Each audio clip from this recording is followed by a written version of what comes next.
Hello, family. Pastor George here. Your pastor of stewardship, finance, and community engagement here at Faithful Central. And we want to help you build wealth God's way. We have a brand new series that we're doing. It's called The Color of Money, where I'm going to be showing you what's going on. By the way, what's going on with the real estate market, interest rates, real estate? Stay tuned. We'll be right back.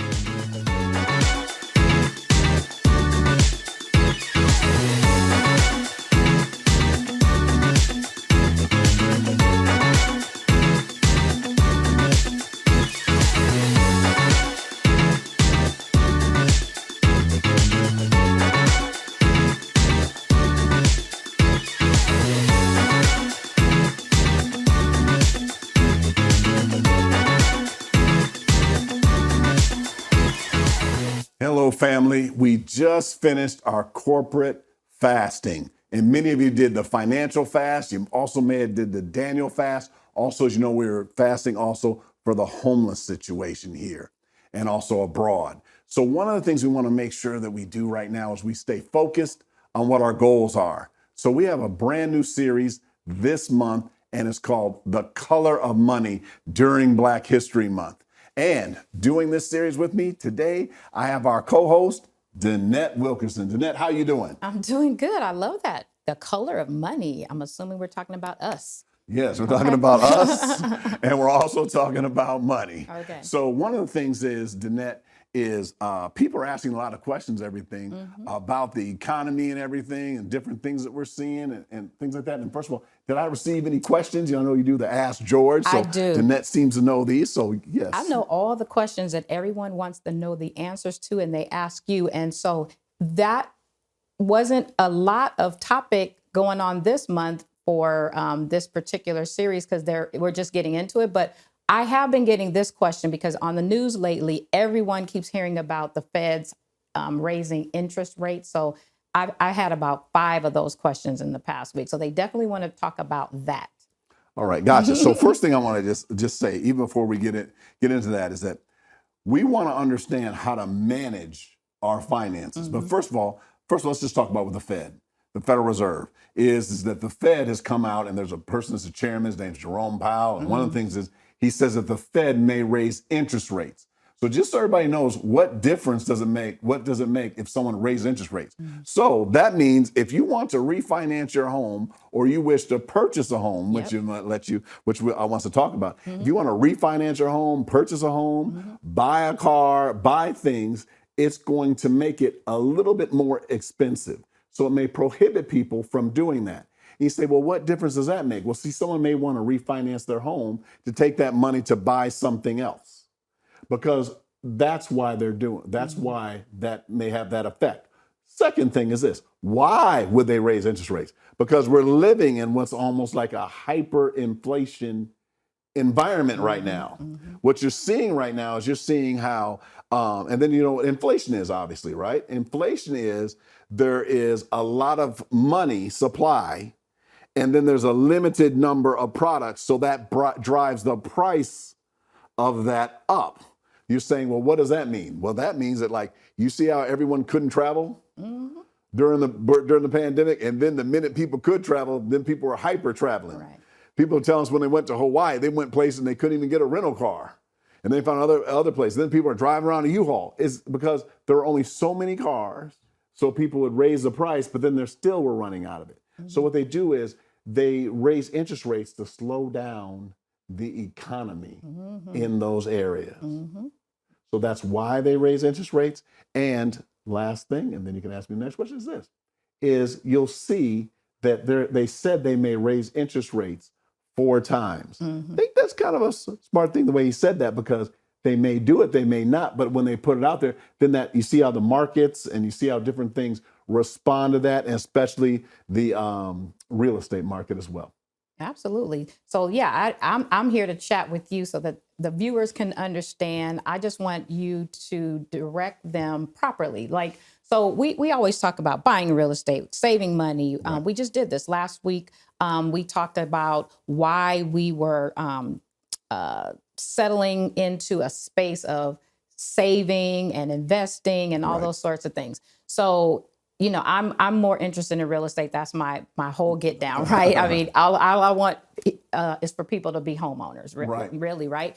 And so even if you are an investor in real estate, we always talk about interest rates because, of course, that's going to drive your payment. Right. And so everyone wants to know, how does the interest rates affect me in real estate? How does you talked about cars, you talked about all that. So, Right. Me trying to not give recommendations, but this is a time if you're going to refinance to do it, because they said they're going to do it, a few times this year, not just once. They said they may. So Yeah, that's, again, yeah. what they said. They say it's ironclad. They say they may. Yeah. But that's a really good point because, Yeah. as you know, and then I want to let everybody know, I'm not going to get mad today and I'm not going to start screaming, but I've said to people, the first thing you want to do is get your house in order. So as you know, we've spoke about, and then also want to make sure you get the image that somebody, you got to, first of all, look at the beginning of the year, anytime, look at where you're at right now financially. Look at where you're at financially.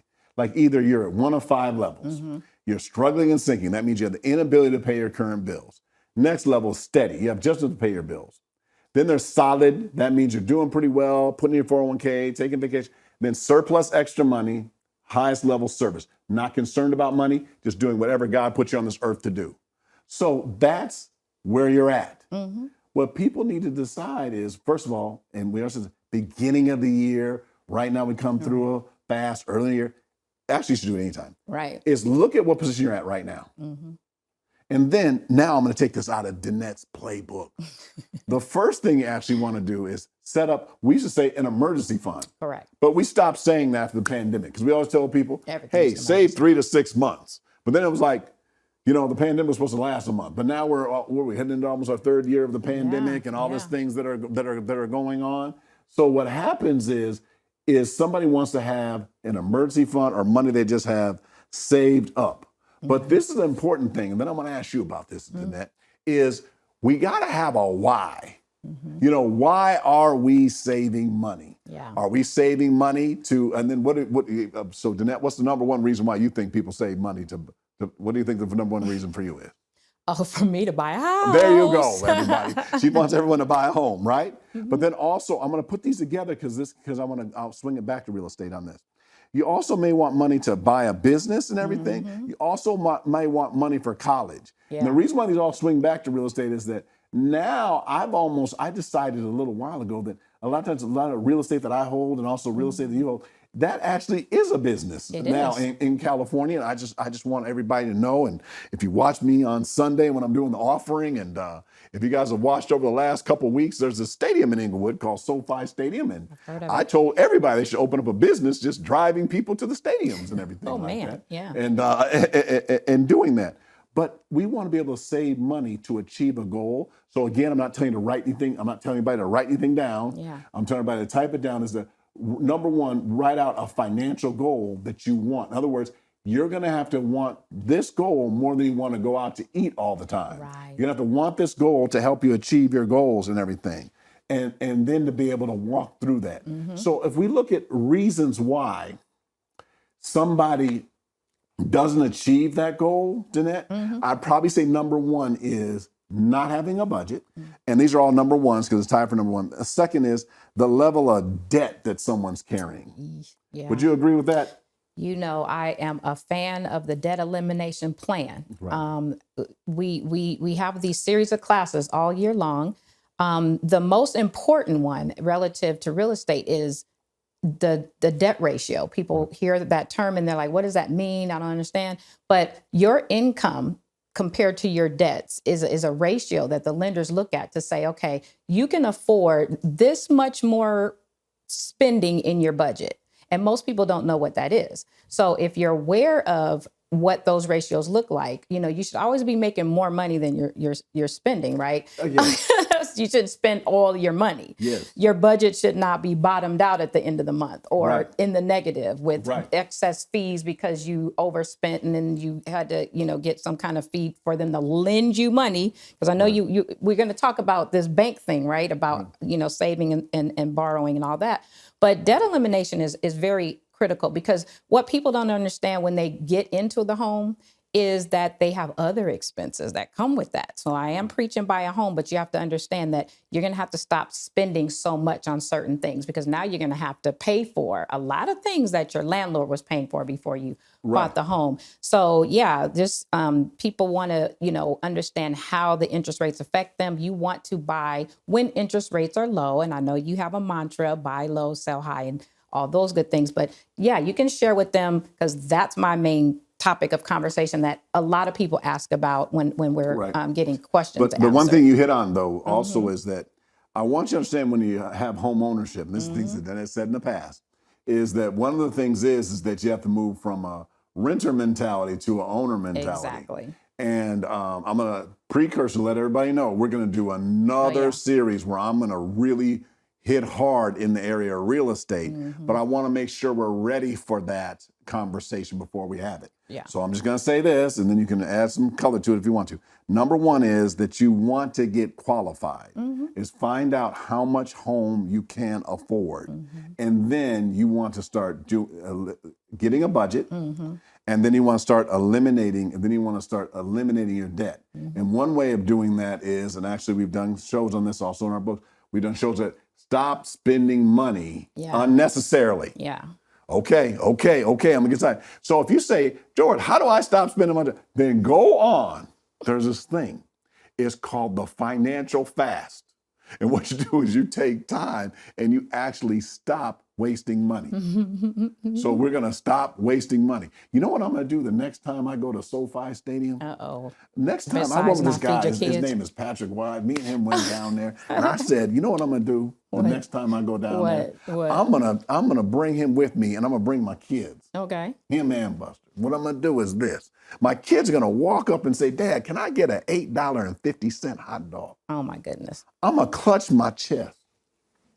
I'm gonna look at him and say, son, I'd love to do that, but right now we're on a financial fast. We can't get that $8.50 hot dog. Then my other son, I have twin boys, gonna say, Daddy, can I get, they have this piece of bread with a little bit of cheese, a little bit of red sauce and cheese. They call it a pizza, but that's all it really is. It's $12.50.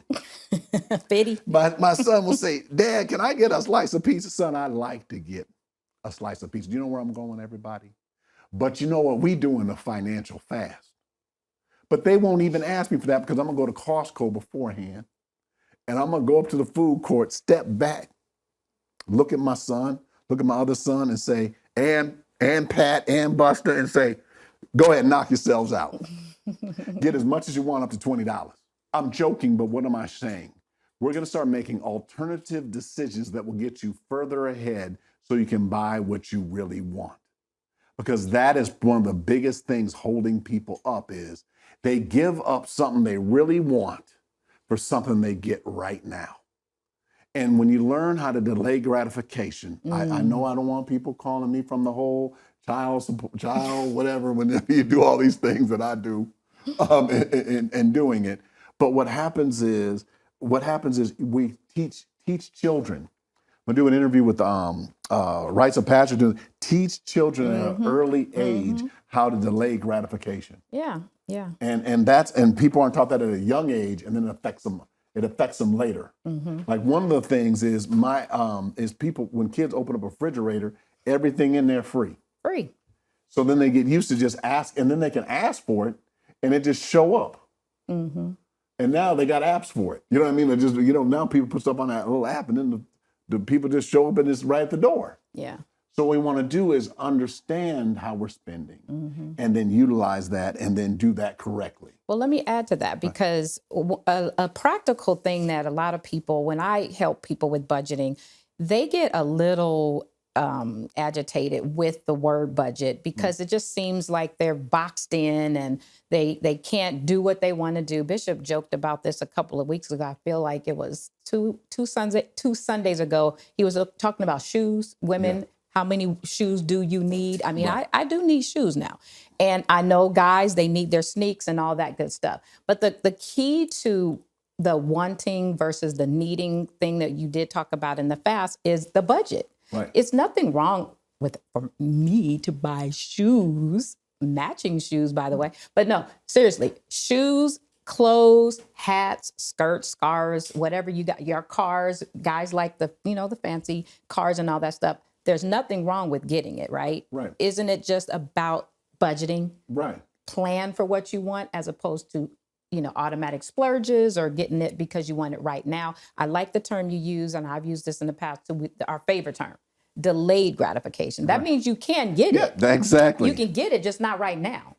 Right. Right? Or in a different way. Like what you brought up about the shoes. Just changing the perspective. You're right. Like in other words, like when I'm talking to younger kids, I'm telling them, hey, you want to wear Nike and everything like this. And by the way, we're about to start talking about investments and stock. I'm not making recommendations right now. I'm using these as examples in this area, but I just want to make sure that we're using these. Like I'm not telling people, no, you can't have a pair of Nike shoes. Right. I'm just saying when you're looking over there, the pair that costs $300, maybe we could buy some of the stock and then buy $100 pair. Or, you know what I mean? We're just learning how to do that. Or now what's important, I think, and why we're doing the generational wealth is with family is, I think we really need to understand that we need to think about it a little bit bigger. Right. So like when I go to Costco, I'm just naming Target, I'm just naming publicly traded companies. Like when my kids go there, my kids kind of know we own stock in these companies. And they learn it by the way that I'm talking to them or I'm communicating with them, and in doing it. So they're learning that at that age. Like pretty soon they're gonna find out that, hey, dad really isn't that excited about getting anything he doesn't really own. Yeah. So in doing it, or you're shifting their perspective. Yeah. So like one of the biggest perspective shift was when my kids was when they came home one day and they asked me, and don't get me warmed up, but they asked me for some Robux. So for those of you who don't know, Roblox is a game kids play, and Robux means they buy money inside of a virtual game and spend it. So I'm sorry, I got a little rash breaks out on me when my son, I think about the question that was asked me. My son said to me one day, can you believe this? Walked up to me and said, Dad, will you buy me some Robux? And then I said, son, what's that? He goes, so I can play inside the game. I said, son, we don't spend real money on fake things. So then I told him that's not how, and then so I bought the stock. And then he went up and told his brother and sister, and they came down and they were excited. Then you know what I start now, what conversation? That was almost over a year ago. You know what I say to him now? Son, that's not how we allocate our resources. So you understand what I'm gonna say next year to him? That's not how we allocate our portfolio. You guys watch the communication that you're saying to people. I never use the word small business. Whatever business you got, that's your business. Okay, I say your business. I don't use the word small business. Second thing about your real estate, start doing it like a portfolio. Right, yeah. You caught me last time, almost made me cry. I used to drive in a certain neighborhood all the time, and I used to tell people, and I'm going to buy a home in that neighborhood. And I bought a home in that neighborhood. I said that like 20 years, like 10 years. I always say that. And 10 years ago, I went back right when the children were born, and I just wasn't in a position to be able to. I could, I could have. Yeah. I just didn't. And then now that I'm in that neighborhood, it's like I want to start driving. It's like now I walk around the same neighborhood, and I'm doing it, and I want to start driving around in other neighborhoods. But you see, I want people to start doing that. So like that's one of the things. Next to getting qualified is start driving around in the neighborhoods that you want to live in. Also, start talking. Stop saying I have a little itty bitty 401k. I have little itty bitty investments. Stop asking financial advisors what's the minimum it takes to get started. Oh man! If one more person when people tell us that, we're almost like, why are you minimizing it? Yeah. Or people don't say that to us anymore though. I know this ain't much, I know this don't mean a lot to you, but it means a lot to me. No, what you're really saying is you don't think it's a lot. Yeah. So what you want to do is watch how you're communicating about investments and things. Yeah. Anything else you want to add to that? Then other than that, I'd like for us to come back a little bit and talk about how to operate in these type of environments. But anything else you want to add to that? No, that's exactly where I want to go with the conversation. So people are saying like, hey, what do you do right now? Pastor George, what do you do right now in an environment where interest rates may be rising And hey, what do you do if the stock market starts fluctuating down, or in doing this, or what do I do about my businesses and different things like this? I'm gonna take first shot. All right. Okay. And then I want you just to follow up with them. First of all, let's hit all things. Let's start with work environments. Yeah. Right now, everybody's finding out that the world is flat, right? As far as it comes with jobs, you can get a job in Los Angeles or Louisiana, Chicago, anywhere in the country and work virtually. Yeah, you work from home. So now you need to look at that not as a disadvantage, as an advantage. So stop, you don't have to, I guess, look in the paper for a job down the street. You should be able to look at that, and then also look at doing projects with companies. Like be of value to that company. If you work somewhere right now, look at it down the road. Like, where will you be in a couple of years, and how do you do it, and just kind of keep working with that. So job, look expansive, not just in one place. Look around the country. Look at how to be more valuable in that area. And then as far as the markets, I'll just talk about the markets. I think this goes back to us going over is have an investment plan. So those are things that we'll talk about. But in other words, have a plan. Like, what am I investing monthly? And also, everybody, I don't think there's still people out there that think they get mad when the markets go down or when they're volatile like that. I don't know if there's people, you can let me know if there are people still get mad when they see a statement that goes down. I'm like, do they think it's only going to go up? And when it goes down, I don't understand why that's bad. Can we talk about that? Good. Okay. Good. Let me address that, because that's an interesting point, and I definitely know that that's what people are concerned about with the Fed's raising interest rates, right? So people look at the interest rates rising, but they don't think about it when it comes to the markets dipping, right? So no one was saying anything when the markets were down. When we were in the middle of the pandemic, everything was going down. Right. Real estate was down. Nobody was selling. It was really like at a standstill. Guess what time it is? Right. To buy. Right. So now when we watch this interest rate situation, because it's really for, you mentioned it earlier, to slow the economy down and that sort of thing, people have to watch what's happening. So when the markets start to go down, that's really when it's time to start buying. Now, interest rates going up, you do want to refi now if that's what your goal is, to lower your interest rate. But if you can afford your home, you don't always have to refinance. You can afford it. You don't have to refinance. You want to pay it off. Is that something that you can talk about? Because when we talk about debt elimination, the goal is not to keep refinancing until the point where you just can't refinance anymore. But see, this is good though. So people, is that when you have a plan, you're following the plan. Right. Oh, this is good. If you follow the plan, then you're not every time interest rates went down, interest rates went up. Okay, should I refinance? Oh, people, when they're going, should I do this? Should I do that? I'm like, no, you should be following the plan. Correct. Whether it's doing that or no matter what, you're following the plan, because the goal is to get to the destination. Yes. I think you know this. I grew up in a very cold climate.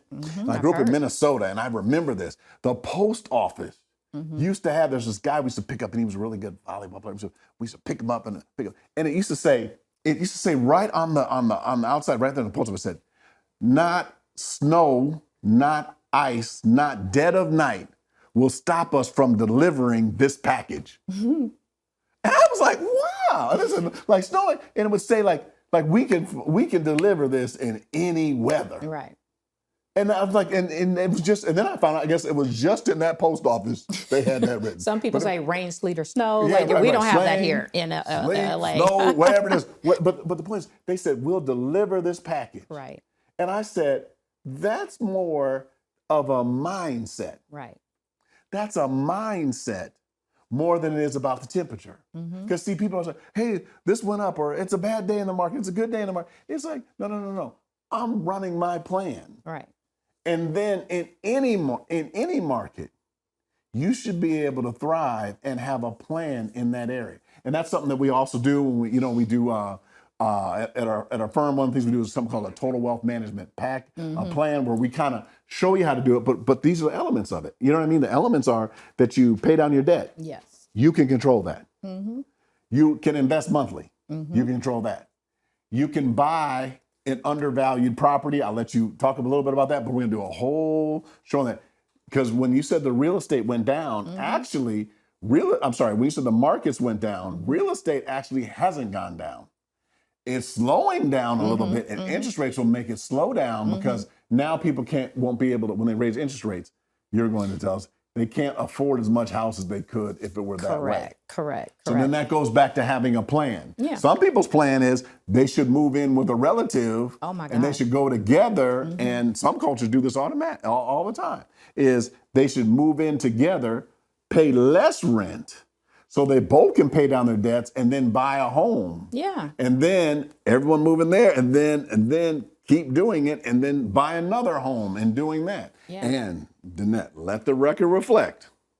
I went and spoke to Deeply Rooted, and just so you guys know, that's our young adult ministry at Faithful Central, and I was doing a real estate. I do this series I've been doing for over 15 years, Dannete. It's called Buy Inglewood, where I was telling about buying properties. And then as I was speaking, I started noticing there were some ladies were kind of sitting together, some guys, there's people kind of sitting together. I said, are you guys roommates? And there were these 3 ladies that were roommates, these 2 guys that were roommates. And I said, you guys know what you should do is you guys should go buy a condo, or you guys should go buy a duplex or a house. I started going through different ones and buy it and then fix it up and then move to another location, and walked all the way through that. I still think those are really, really good options to do right now in those areas. And I think I told you we're really gonna hone in on that, do a very special session, but we wanna make sure you're prepared to be able to do that before we do. Yeah, I agree 100%. We call that multi-generational purchases as well, because not just your friends, but your parents and your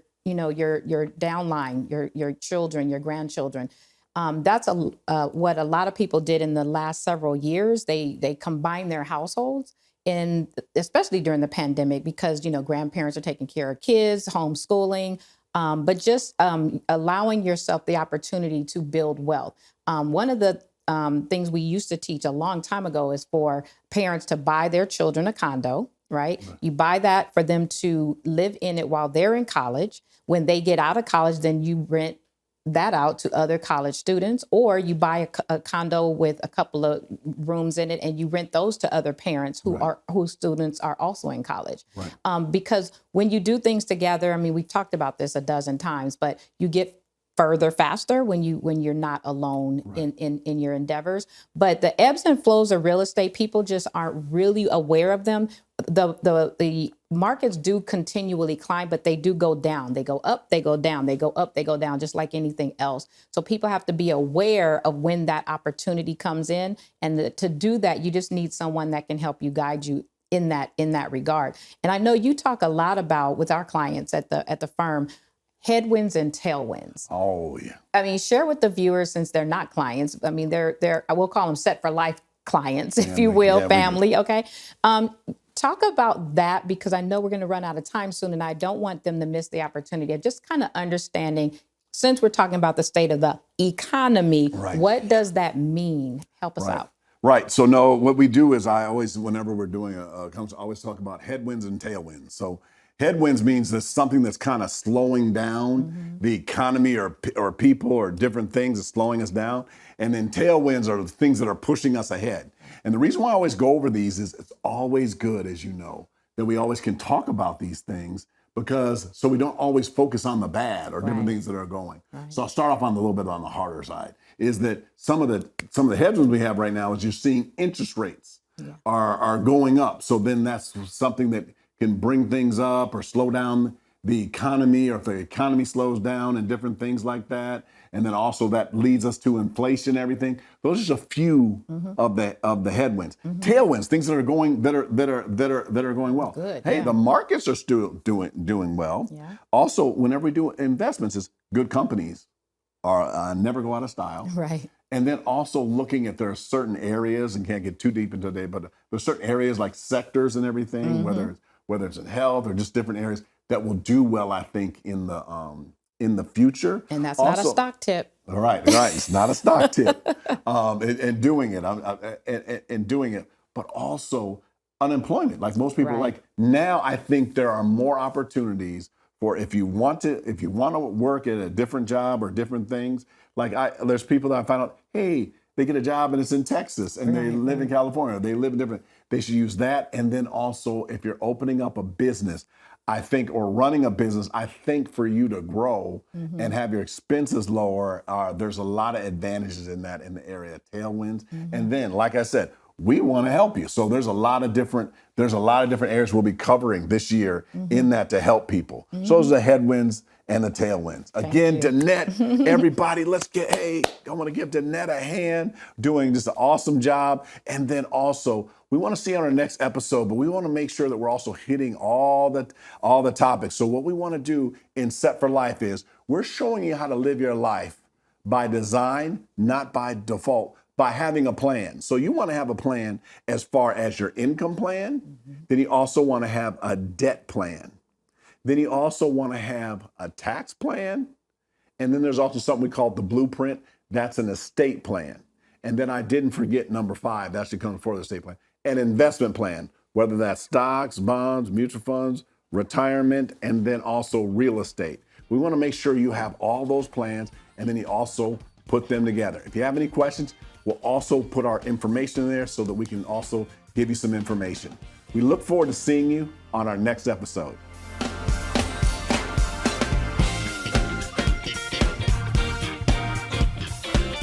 Well, that was an amazing show. I pray that you were blessed.